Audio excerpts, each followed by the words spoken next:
Okay, so now that you've thought about which colors, which complementary color pairs we're going to work with, we're going to talk about now making some skin color charts or skin tone charts using these complementary color pairs.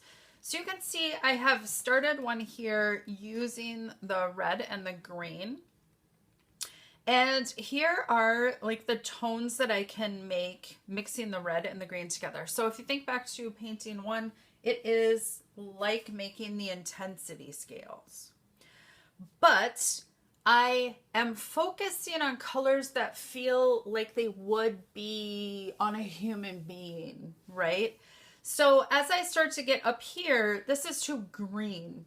Maybe I would need a hint of that in a shadowy area, but not necessarily a lot. Like this is a little more convincing because it's got a little bit more red. These start to feel sort of the same, but you can see this one is definitely kind of a skin tone sort of color. And so I lightened it with a little bit of water a couple of times.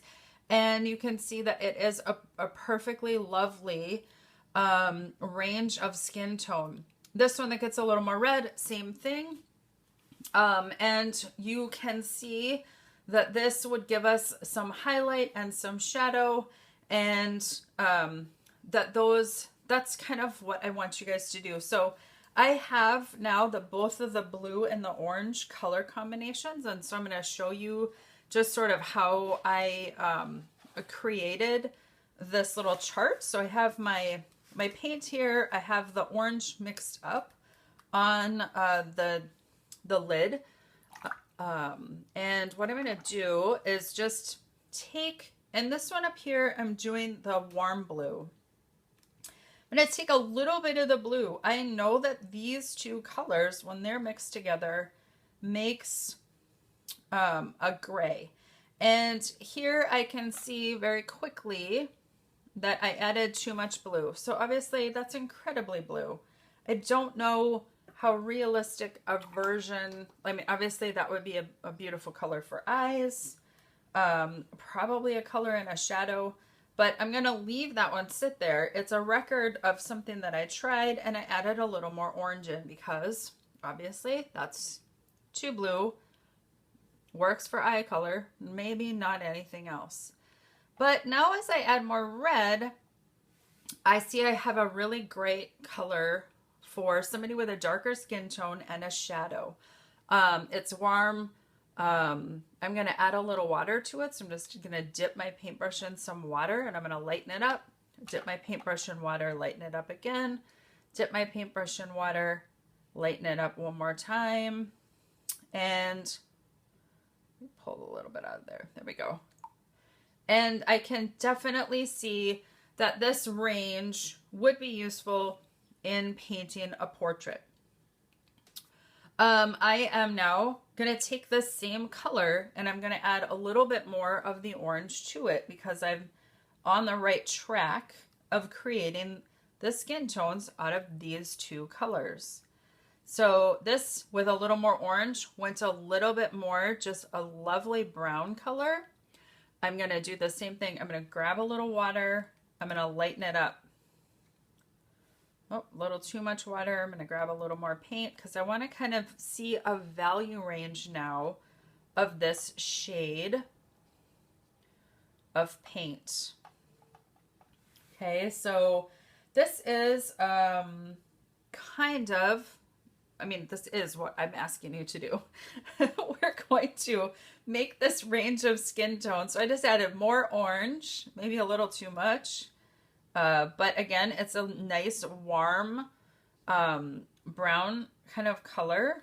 Lightened it up too much. I'm going to add a little bit more paint, a bit more water, bit more water.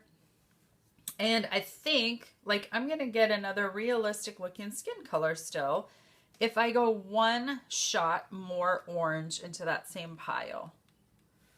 That's kind of the same color as before. I'm going to lighten it up. I'm going to lighten it up again. Okay, so this is sort of the idea that I want you to use in exploring skin tone from complementary colors, because we never need just one color of skin. We always need multiple colors of skin. And if I was painting somebody's portrait with these two colors, I would actually need all of these colors to successfully complete the portrait. So, like, the idea that there's a skin color is sort of ridiculous when you think about how many skin tones I have just represented here on the paper, and I've just begun this process. I'm going to continue. I have to clean a little section here off my mixing tray. But I'm going to continue now, and I'm going to use the second color of blue and make this same sort of chart. So I'm switching to my opposite blue. I'm going to add orange. And then I'm just sort of going to evaluate. It's not super blue. I start with something that's more blue. Oh, that's actually quite lovely. Really beautiful deep skin tone there. Add a little water, add a little water, add a little water. And you can see that full range from that skin tone. I'm going to add a little bit more orange. It went way too orange, so I'm going to back up and try to add just the tiniest bit more blue. There we go. Something not quite so different from the first one. Add a little water. Add a little more water. Those are fairly similar, so I'm going to move on. A tiny bit of the orange. Really lovely brown. Lighten it up. Lighten it up again. Lighten it up again. Add more orange. And this is the process that you're going to use now for each of these color pairs so that you have an entire sheet of mixed skin tones from just complementary colors. So here are the two. I would lighten this up. Obviously, I could make a couple other colors probably out of these two, being I got 6 out of the blue and orange. I'm guessing I skipped a couple over here with the red and the green. And now the colors that I have left are the yellows, right? And so we're going to have a yellow chart with the regular yellow and a chart with the golden yellow. And for both of those, remember, I'm going to need a purple. If I have purple, I can use purple. Okay, so if you've got a Crayola set hanging around and you want to just go ahead and use the purple you have, that's fantastic. Otherwise, to make this color purple, remember it is the warm red and the cool blue. Warm red, cool blue, mix yourself up a pile of purple, and then go ahead and explore the skin tones that come out of these two colors as well. So you'll have a full page of skin color explorations. You'll have a total of 1, 2, 3, 4, 5 charts. Okay? Have fun. After this, we're going to use our colors in some portrait painting.